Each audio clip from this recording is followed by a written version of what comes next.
中大嘅呢個發明有可能改變世界。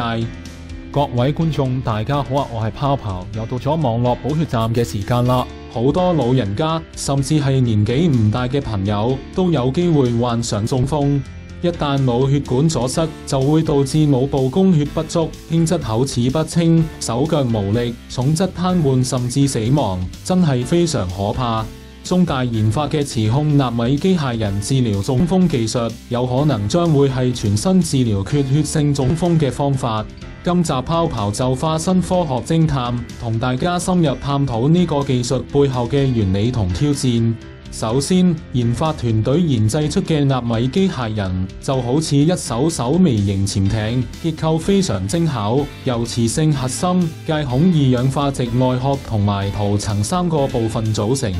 製作過程一啲都唔簡單，就好似要將原材料一步步組裝成高科技產品咁。泡泡揾到咗中文大學嘅論文嚟睇，論文中提到機械人可以通過導管注射到血管，並利用導管輔助磁控導航與 X 射線透視成像系統進行操控，精確導航到血栓位置，進行溶栓治療。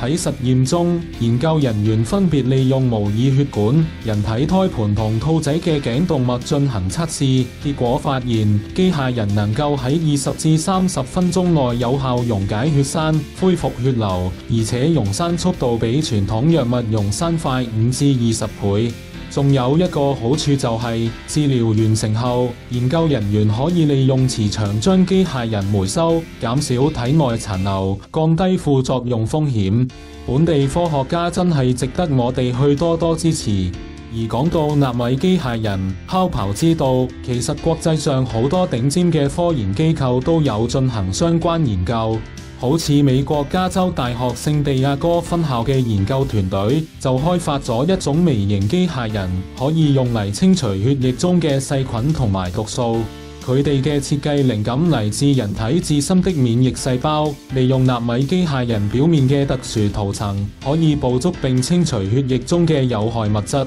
雖然納米科技越嚟越發達，但係呢項技術要真正應用於臨床治療，仲需要克服唔少難題。泡泡認真研究咗呢一項技術，可以肯定一點嘅係，人體血液流速比實驗環境更加複雜，特別係腦部血管流速間快，點樣喺高速血流環境下精確操控機械人，就係一個重大挑戰。而且泡泡認為，另一個重要問題就係納米材料嘅生物相容性同安全性。納米材料進入人體後，會唔會對人體組織同器官造成損害？長期停留喺體內，又會唔會產生毒副作用或者引發免疫排斥反應？呢啲問題都需要進一步嘅研究同評估。今集就講到呢一度，下一集會繼續帶俾大家更多精彩嘅內容，希望大家可以訂閱我嘅頻道同俾個 like 啦。